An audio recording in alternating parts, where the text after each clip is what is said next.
नमस्कार दोस्तों, मैं रेखा अपने YouTube चैनल पे भक्ति ज्ञान सागर में आप सबका हार्दिक स्वागत करती हूँ। और आज कार्तिक माह का पहला दिन है और हम सुनेंगे कार्तिक माह की पहली कथा। और इस कथा को जो है आप पूरी सुने। और इल्ली घुड़िये की ये छोटी सी कथा है, आपको अच्छी लगेगी। और इसी के साथ अगर आप मेरे चैनल पर नए हैं तो आप मेरे चैनल को सब्सक्राइब करके बेल आइकन का बटन ज़रूर दबाएं। इससे आगे आने वाले सभी व्रत त्योहार की नोटिफिकेशन और कहानी कथा का नोटिफिकेशन आप तक पहुंच जाएगा। तो चलिए शुरू करते हैं। एक इल्ली थी और एक गुड़िया था। और दोनों जो है कार्तिक का महीना आया और इल्ली बोली कि हम दोनों कार्तिक नहाते हैं। और गुड़िया बोला कि नहीं इल्ली, तू मोट बाज जो है तू मोट बाजरे में पड़ती है और तू ही नहा ले। और मैं तो हरा हरा सिक्का खाऊंगा और ठंडा ठंडा पानी पीऊंगा। और ऐसा कहकर इल्ली जो राजा के पल्ले में चिपक कर रोज कार्तिक राजी बाजी कार्तिक नहाती है और गुड़िया नहीं नहाता है। ऐसे करते कार्तिक का महीना पूरा होता है, दोनों की मृत्यु हो जाती है और दोनों ही फिर से जन्म लेते हैं। इल्ली जो होती है वो राजा के घर राजकुमारी का जन्म मिलता है और गुड़िये को मेंढक का। और वहीं जब राजकुमारी की शादी होती है तब उनका रथ रुक जाता है और राजा जी कहते हैं कि तुम्हें और भी कुछ चाहिए। तब इल्ली कहती है कि हाँ, मुझे इस सोने की साकल से ये मेंढक बांध कर दे दो, इसे मैं अपने साथ लेकर जाऊंगी। और राजा जी कहते हैं कि तुमने ये क्या मांगा? तुम मांगती तो हाथी घोड़े रथ जमीन जेवर सब मांग सकती थी, लेकिन तुमने ये मेंढक मांगा।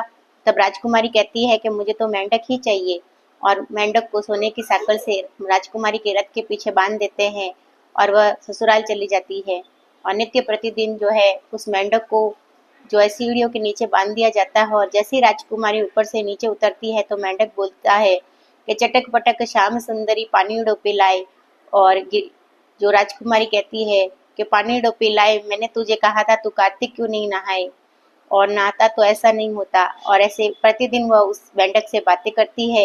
एक दिन उसकी देरानियां जेठानियां ये सुन लेती है और राजकुमार से जाके कहती है कि आप रानी लाए हो या जादूगरनी लाए हो, सभी तो आदमियों से बातें करते हैं और ये जिनावरों से बातें करती है। तब राजा जी जो है तलवार लेकर और छुपकर उसे देखते हैं और वह नित्य प्रतिदिन की तरह जो सीढ़ियों से उतरती है। और उसी प्रकार से मेंढक कहता है चटक पटक श्याम सुंदरी पानीड़ो पिलाए, और वह कहती है कि पानीड़ो पिलाए पर तू कार्तिक क्यों नहीं नहाए। और ऐसे सुनकर जब वह तलवार आगे करके राजकुमारी से कहते हैं कि तुम बताओ कि तुम जिनावरों से बातें कैसे करती हो। तब राजकुमारी उन्हें सारा जो है पूर्व जन्म का सारा वृत्तांत सुनाती है और कहती है कि पूर्व जन्म में ये मेरा पति था और गुड़िया था और मैं इल्ली थी और हम दोनों ने कार्तिक नहाया। और उसके प्रताप से इसने नहीं नहाया तो ये मेंढक का जन्म पाया और मैंने राजकुमारी का जन्म पाया। और ये सुनकर राजकुमार कहते हैं कि अगर इतना फल मिलता है तो हम दोनों जोड़े से कार्तिक नहाएंगे। राजकुमार और राजकुमारी दोनों जोड़े से कार्तिक नहाते हैं और गंगा नहाते हैं और इतना फल होता है। और राजा ने कहा कि खूब दान पुण्य करेंगे और जिससे हम आगे इससे ज्यादा फल मिलेगा।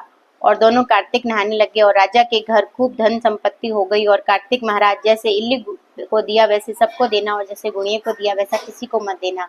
तो ये थी इल्ली गुड़िये की कथा। और ऐसी ही कार्तिक की बहुत सारी कथाएं मैं आपके लिए लाती रहूंगी, तो बने रहिए मेरे चैनल पर।